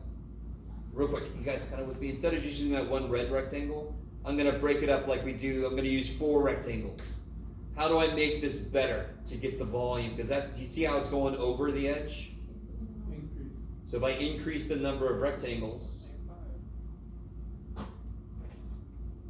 yes, now that's gonna fit much better. Do you see how it's fitting the edge there better? If I make that go, and then if I rotate it, not that one, Jeff. Then it's gonna actually fit better in the resultant. Get over there. There you go. Poor little dude. This poor guy's like, good lord. All right. Oh my gosh. Okay. Sorry. All right. I think this is what you're talking about. So, of course, how many rectangles do I want that to get to? Infinite. So they're all going to be how wide? Dx. Dx represents an infinitesimal distance that is greater than 0. One way that's not accepted by a lot of my colleagues, but I kind of like this, is it's the smallest positive number. Say that to a lot of math aficionados, you know, I have no trouble with this, but a lot of people have trouble with this. Dx is like the smallest positive number. What do you think the smallest positive number is?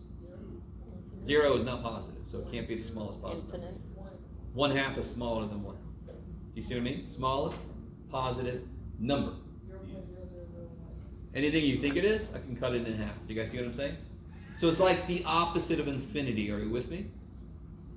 Is infinity a number? No. Infinity is not a number, because if you think it is, I'll add 1 to it. So infinity is a process. Dx is a process.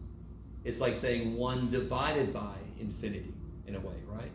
If infinity is not a number, 1 divided by infinity is... I'm getting way too deep, I'm sorry. I'm really sorry. So dx is just what happens to the width of the rectangle if I let there be an infinite number of them. It can't be 0. If the width of every rectangle was 0, they wouldn't be there. I wouldn't have any rectangles to add. Okay, I'll stop. I'm sorry. So how does this freaking work, Jeff? Stop talking about all this weird shit. Okay, so let's come back to the handout. So here's the idea. We know, so on this picture right here, well, actually down here, this is perfect. So we're going to rotate this around the y-axis. So what I want to do, all right, real quick. So here's the process. Try discs first. You very quickly see it would need integral dy. I can't get x, solve for x, so screw discs. Then I immediately know this. I want to find a rectangle that is parallel to the axis I'm rotating around. I want to find a rectangle on the x-axis. I need this to make sense. So here's a problem that is rotated around the y-axis that discs would work for. If I had this and I rotate around the y-axis, discs would work for that. So this could be something like 2 minus y squared. Yes? Okay. In which case, I would find that, and then I would rotate it and make my, well, that's horrible. I would make my discs. Yes? Okay. If discs don't work, I don't find a rectangle that is like attached to the axis I'm rotating around. I find a rectangle that is parallel to the axis I'm rotating around. This is why, so if I want to use disc, it's integral dy, correct? Because then I would be trying to find radiuses here that I would rotate, yes? Or radii. I guess if I was trying to do discs, wouldn't I have to find a radius this way? You with me? I could draw the damn thing, but functionally, I can't solve for x. You guys kind of with me? So instead of finding locations along the axis I'm rotating around, I'm going to find a location along the axis I am perpendicular to. So then that allows it to be integral dx. So when I'm doing shells, it's the opposite of what discs would need. So I can everybody find their own rectangle in there. Draw a rectangle in there somewhere. Don't make it too big or too small, whatever. Just So I'm gonna find a rectangle. Here's mine. Here's my little rectangle. Look at him. He's cute. Okay. Poor little dude. Looks more like a trapezoid, but don't hold it against him, okay? And then I'm gonna rotate that. Because what am I gonna do with this whole damn region? I'm gonna rotate the whole damn region. So if I rotate slices of the region and add up all the slices, I end up with the total volume I'm gonna get. That's the whole idea of all of these methods, right? Yes, ma'am. Is it accurate though? Because you kind of overshot a little bit when you rectangles, so that Oh, and again, I automatically have not represented the end. Gotcha. Because my width of my rectangle is more than dx. So this is before I've let my rectangles go to infinity. Yeah, but I'm not going to try to draw. It would just be a line. Yes. Yes. So no matter if the axis of rotation was x equals 2 or x equals 3, is the If it's parallel to the y-axis, discs would need dy. Yeah. So if it's parallel to the y-axis by rotation, discs would need dy. So I really want to. Do you guys see the thought process? What do I do to rule out one or the other? Rotating around the y-axis, discs need dy. I cannot solve this for x. Screw discs. Go to shells. What does shells need? Shells needs dx. It's all now it's integral dx. So everything's happening on the x-axis, which is why I'm able to do this because my function is a function of x, and I don't want to mess with it. It's too weird. So find a little rectangle. Now, if I do rotate this, I can't really rotate it. Are you guys kind of with me? What's the radius going to be? What's the center? My picture sucks, by the way. Don't look at that. I'm sorry. What is the center of this rotation? Here, this is a better one. What's the center of the rotation? The y-axis. Of course it is, because what's my axis of rotation is the y-axis. That's going to be always my center, correct? So somebody help me out.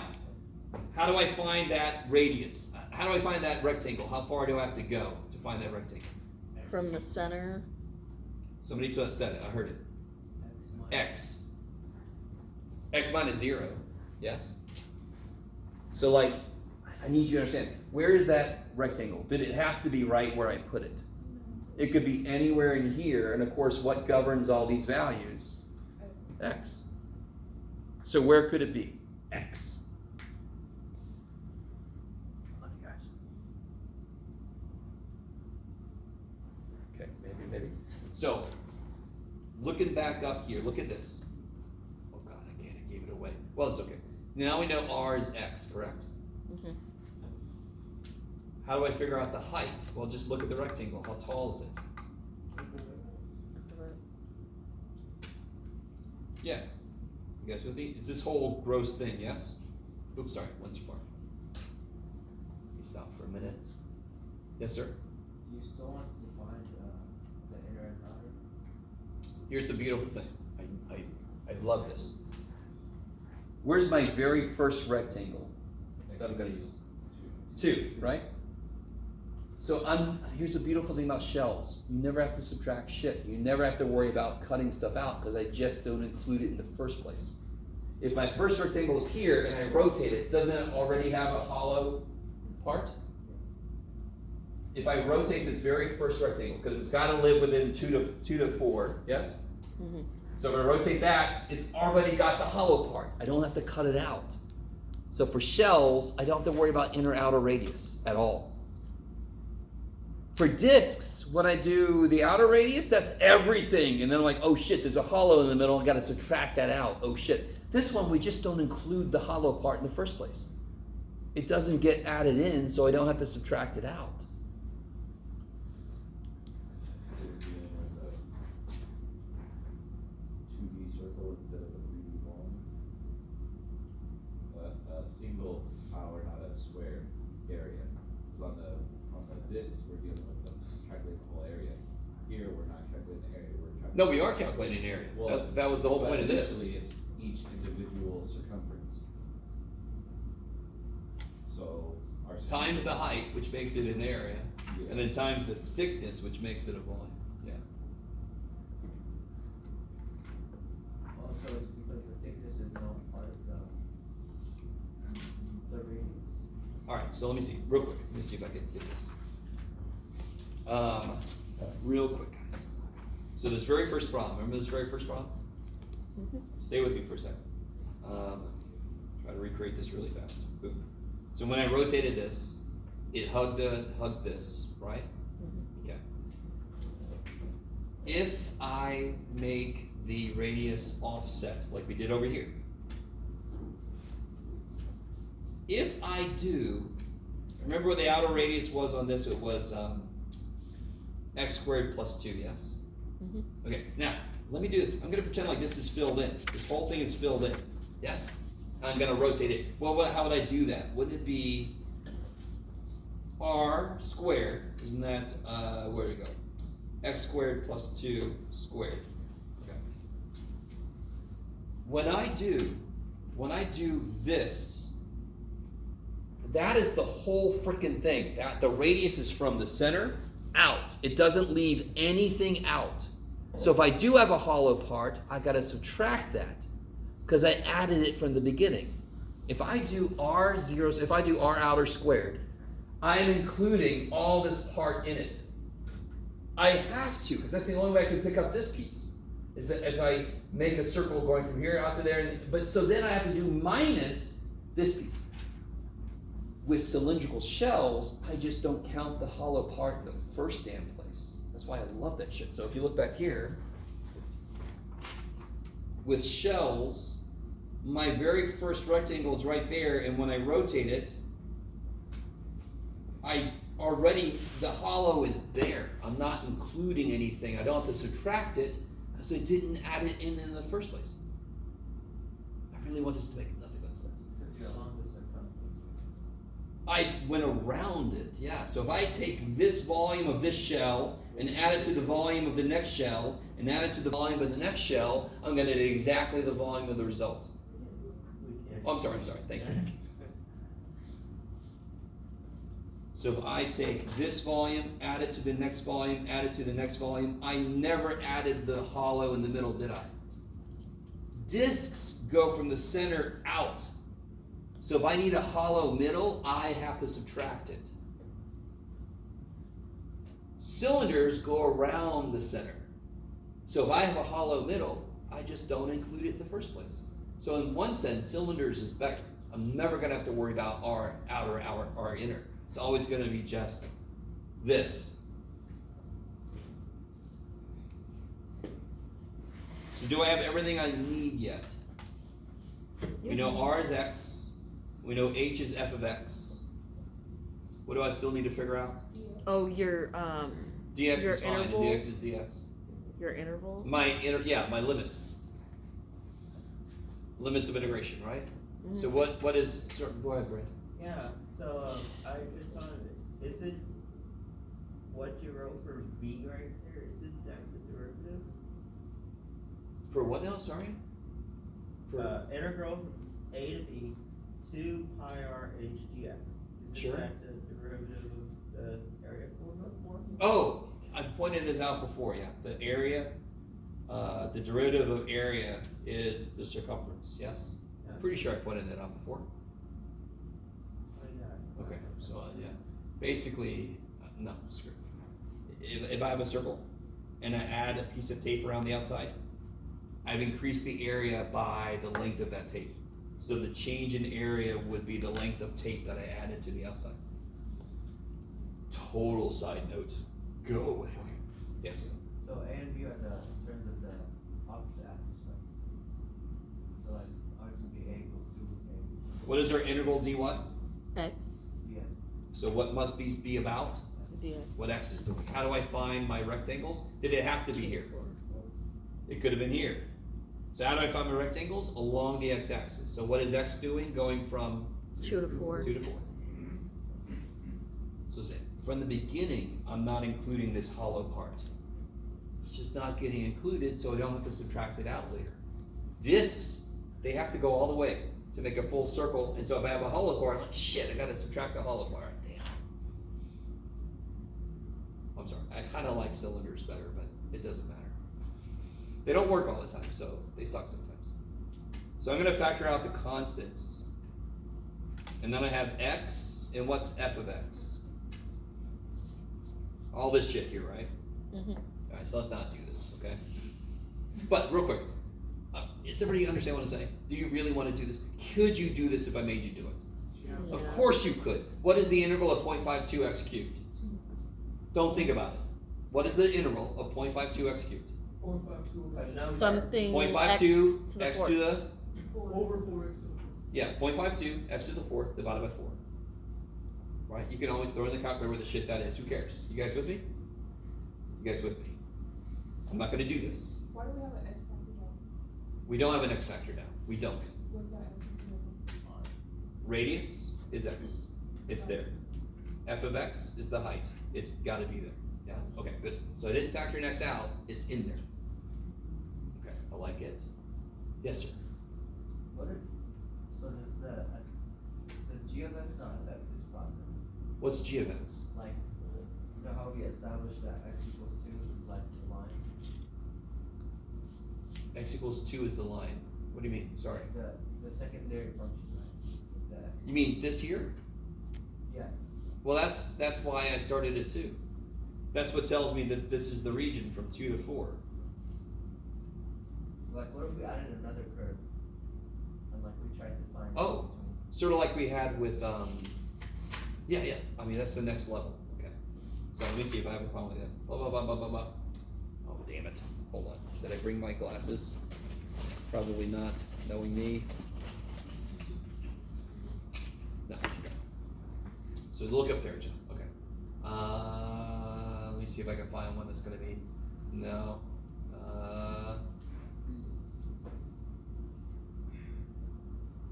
Yeah. Okay. So, I kind of want to do a problem like you're saying. So let me make one up real quick. Because this is where things get really nifty. It's nowhere near as bad as it sounds like it's going to be. My kingdom for paper. Here we go. So let's see if I can make one that's not too evil. Let's see. Let's see what Jeff can do. So let's say I have y equals x. Yeah, okay, cool. Let's do this. This is perfect. Yeah, we'll just do those. Y equals x squared. Y equals 2x. That was what we did earlier here. Yes, in fact, I'll just do it in here. I'm just going to change this to be about the. This you could solve for that. Damn it. Oh. Let's see, this is going to be a little too weird. This might be a little too weird. Let's try it. Okay. So what if I said instead of going around x equals 2? So let me recreate this real quick. What was this? I'm trying to make a problem on the fly. I'm sorry. So this is 0. Then they met at, what was it? 2 and negative 1? Yes? Is Yeah. 2 and negative 1. 2 and negative 1. So, let's see. It's 2, it's negative 4. So it'll be negative 4, 2. If it's 1, it was negative 1. So it was negative 1, 1, like that, yes? Mhm. Yeah. Okay, thank you guys. You guys are awesome. Okay. Sorry, I'm trying to make one on the fly. Now, that's the one we just did a minute ago. We did it with this. But what if I change this to be about, what, Jeff? About y equals 3. Yes, I like it.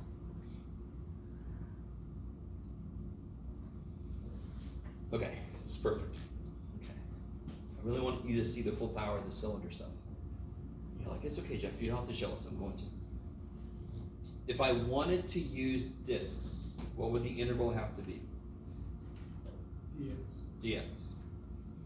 Okay. And let's just pretend like I don't want to solve this for y, okay? I can make this grosser, but I don't want to. Is everybody with me? So let's say it's given to me in terms of y, I just want to leave it that way. So let's not do that. So then if I use shells,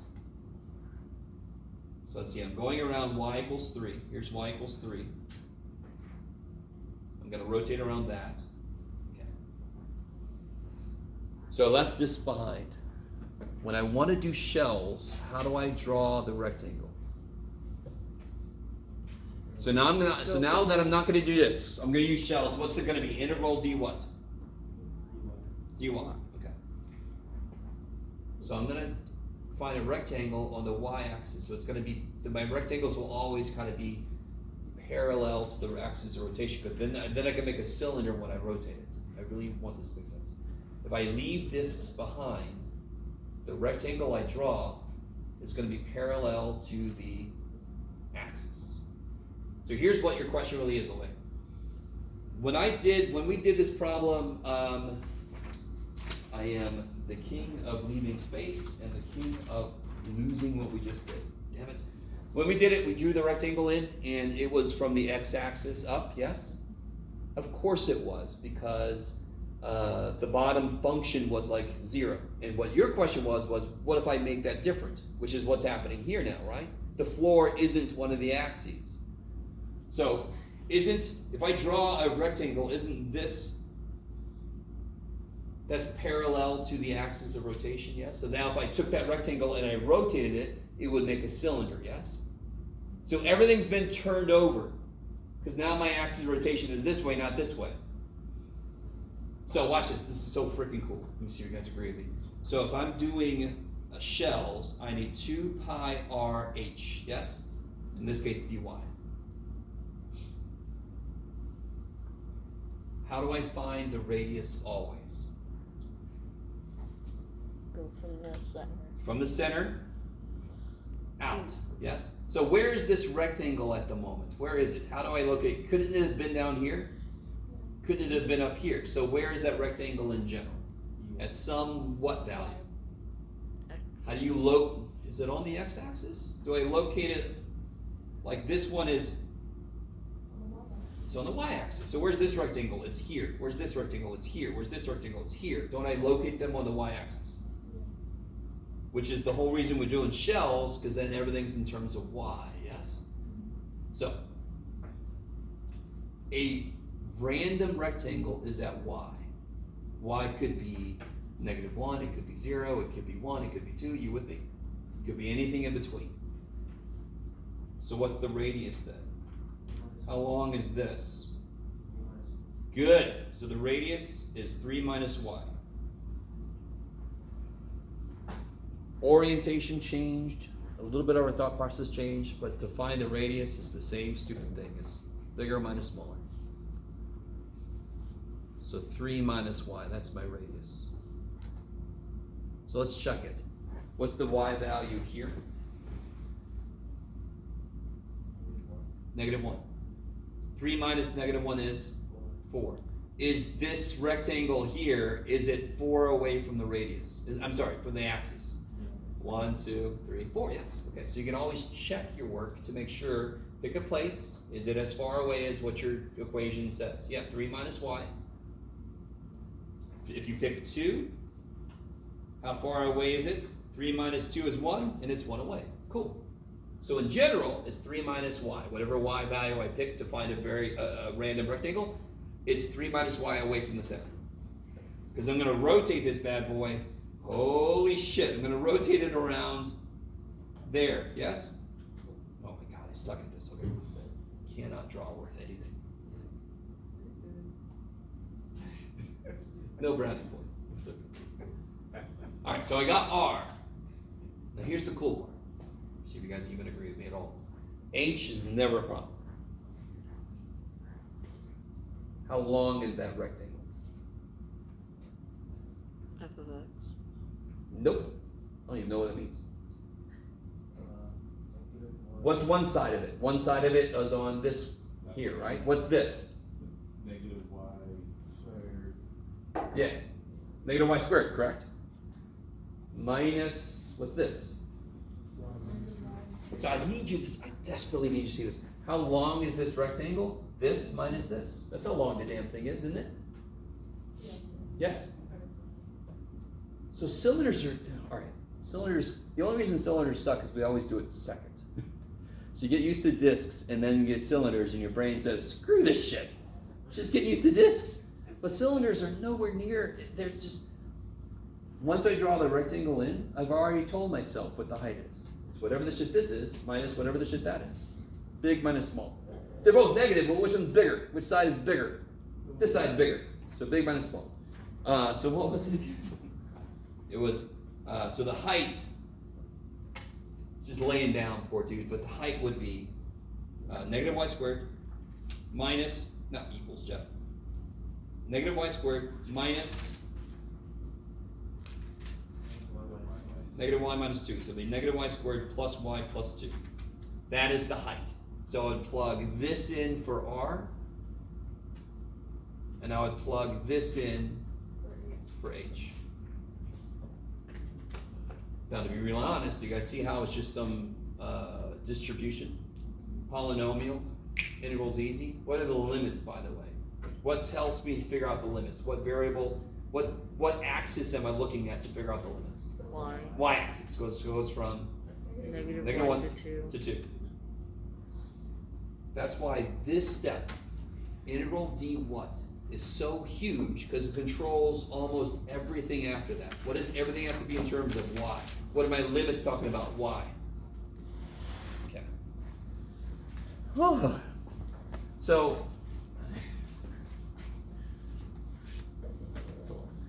let's do this. Last thing, I'm sorry.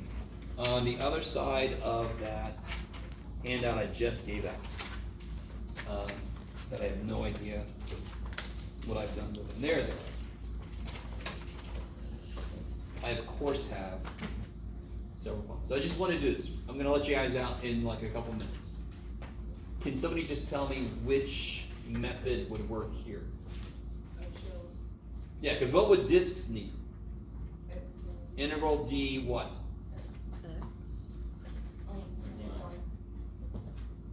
Yeah, good job. I almost got it. Integral dy, yes? Mm-hmm. Which would require me to do what? Solve for x. Solve for x. If you want to. I need you to see. Now we know shells. I'm never going to give you a problem that no method works. You with me? So rule out disks. So now I know disks won't work. Now I can focus completely on shells. I can access the little thing in my head where I got the shell information. I can forget about disks. Yes? Okay. What about this one? Be really, really, really careful. What is that parallel to? X-axis. So if I use disks, what would it have to be? Integral d x. This is parallel to the what axis? X-axis. So disk would be dx. And my functions are in terms of x. I could solve them, but that would be kind of gross. I really don't want to. Obviously, there's a lot more steps, but I really want you to see how this is the important step. This will inform every other thing you do. What about this one? Sorry, I'll come back. What about this one? Shells. Yeah, why shells? What would disks require? dy. Now, real quick. Now, watch this. Here's a good example. If I want to use shells, I'm allowed to use integral d what? Is everybody cool with dy? This is the y-axis, correct? So what would shells be? dx. Now, the reason you said that, and I want you to realize something. The function they gave me is a function of x. Can you integrate it? Yeah. Can you integrate natural log? What's the integral of natural log? And it's going to be even worse because it's going to have an x on the outside of some form, yes? That's the derivative. You don't, yeah, you can't do that till Calc 2. So, okay. Could you solve this for x? All frickin' day you could. Divide by 3. How do you kill a natural log? E to both sides, right? You could totally solve this for x. So here's another consideration. If I try to use shells, I end up with a function inside I cannot integrate. So let me go back to disks. You guys, so that's another kind of consideration. Maybe. Sort of, not really? Screw you, Jeff? Okay. So everybody got a practice test, right? I love you guys. By the way, this is not the easiest thing in the world. I want to let you know that I'm aware of this fact, right? But it's not as bad as it feels like. And I know I've done it more than you. Of course I have. Okay, all right. Just tired. Have a great Thanksgiving. Try to do some math at some point. Yeah, good idea to keep it alive. Monday will be review day. Okay. You know, a week from Monday. Don't come next week. Don't come here. Oh yeah.